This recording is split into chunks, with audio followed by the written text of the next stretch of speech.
Now for the second question, how would you suggest I find a production team, editors, proofreaders on a budget? So I think the first thing is to have a budget. So I'm glad that you're asking this question because having a budget is very important. Um, this is something that a lot of people don't go into hiring a team or editors with an idea of needing a budget or having a budget or knowing what their budget is. So it's great that you're already thinking about having a budget and setting that up. I'm going to answer this question actually in two parts. One is I'm going to assume you have a small to medium budget, and the second one is no budget. And then I'll just kind of answer briefly at the end if you have a really high budget. So if you're working on a limited or to like mid-range budget, then the first thing to do is that you need to rank in importance who's going to be on your team. For some of you, this may look different, but here are some things that you would want to have in mind. So you said specifically production team, so I'm not including cover artists in that. But you may want a developmental editor and a developmental editor / line editor, a copy editor, and a proofreader. So you could potentially have 3 different kinds of edits that are done on your production team. And then you may also want a formatter, somebody who does all of the formatting for you. So potentially there's anywhere from 1 to 4, possibly 5 if you're including the cover artist, or 5 if you're including some type of second editor or an additional editor, like if you're doing developmental, line, copy, and proofreading all separate. So anywhere from 1 to 5 people on your team. When you're trying to decide what's of most important, the first thing is to understand your own skill set.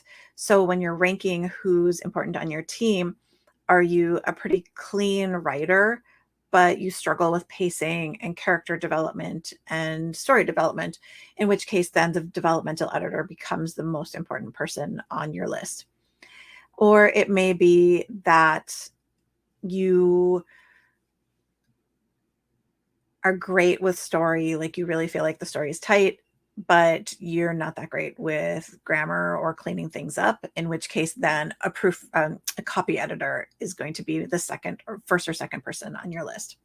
So if I'm going to kind of rank them myself, I would say developmental editor and somebody who does double duty as developmental editor, line editor, then copy editor, then formatter, and then proofreader. And I don't want any proofreaders to get mad at me. So I'm going to tell you why I'm saying this, because when you're indie publishing and you have a limited budget, you have to make choices.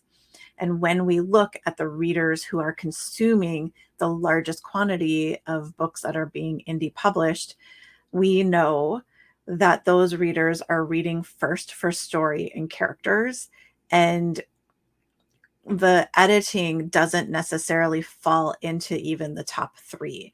And if it does, then it's the third.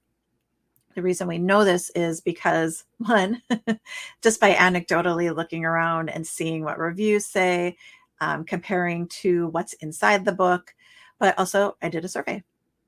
And I surveyed and I got, I think, 300 responses. So it's a very, very, very small sample size. And I'm not calling it statistically proof of anything. But again, anecdotally, I surveyed readers and I asked them what the most important thing was when they're reading a book. And they said, no, the first answer, almost overwhelmingly, I didn't pull the survey up, so I can't tell you the responses exactly, but almost overwhelmingly was story, and then characters, and then editing / world building came in there. There were other elements that I had added in there. I think sexual content was one. But in the comments, the readers said they could forgive just about anything if it had a great story and great characters that they were going to fall in love with. Some people did note that editing was still important and was the thing that could also pull them out of the story. And when I say editing, I mean like grammar, proofreading, quality issues. So when I talk about the importance of edits and I put proofreaders at the bottom, that's not because I don't think proofreading is important, but because I'm trying to help you allocate your money, and getting the small detailed things isn't going to be the thing that makes or breaks the book. what's going to make or break the book is the story and the characters. And so that's why I always say developmental editing is where the magic happens, and that's where you want to put your money. If that's the only thing that you can afford, that's the thing that you should spend it on. Not only that, but what you learn in developmental edits are things that you can carry with you throughout the rest of your career. Every edit that you do, you're going to learn something new. Every editor you work with, you're going to learn something different. And those things can help build your ability to craft a story and build an audience and have books that are always recommended and reread and loved. So when you're building your production team in order of importance, in not importance, but well, in order of importance, or where I think you should spend your money is developmental editing, copy editing, proofreading, and then formatting. And the reason formatting is at the end is because I think formatting is more of a objective skill. It's something that you can learn a little more easily than you can learn how to proofread or how to developmental edit. It's something that you can teach yourself to do a bit more easily. Not to say, again, I don't want any formatters to come after me either. Not to say that there isn't such a thing as skilled formatting to make a book really beautiful and to get it done a lot more quickly. Just that, again, when you have to make choices, these are the hard choices that I'm recommending. Okay, so on your mid-range budget, the next thing then to do is to research editors and team members who fall into that budget. Ask for recommendations for friends, and make sure that what you're getting is going to serve you the best as you move forward. Okay, so that's what you do for a mid-range budget. What if you have no budget? Like really your budget is so small for a production team that it's almost non-existent.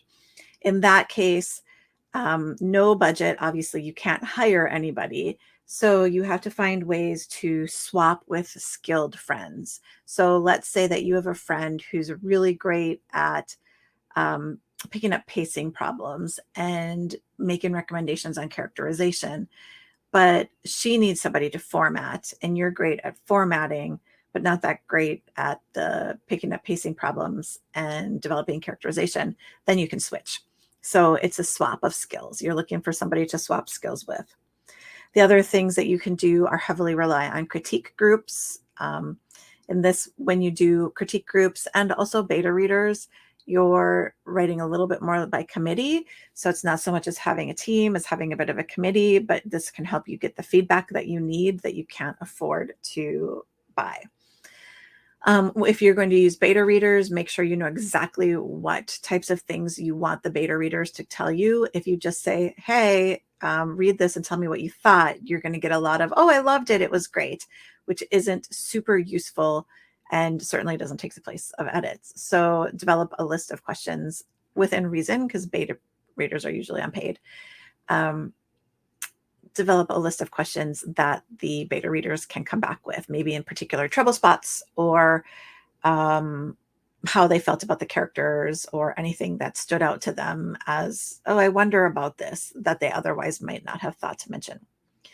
When you're working on a budget, you do also need to remember that, or when you're working with no budget, just need to remember that that could potentially crop up in reviews if people feel that the quality wasn't there, didn't have a good editor, or they feel disappointed because there were a lot of craft issues or errors.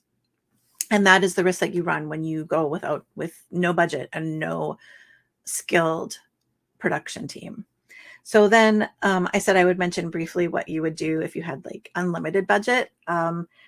Make your dream list and go for it, if you have unlimited budget. But also know that if you're paying that it has to be worth it. It has to be worth it in return for you. And return doesn't have to be necessarily book sales. It can be readers. It can be, for some people, that's why vanity publishing exists. For some people, it's just having somebody do it for you and making it really easy. So there's nothing wrong with using a large budget. You just have to understand what the pros and cons of that are. So make a list, have a dream team, know exactly what you want out of your production team, and ask them to make your book help you make your book amazing.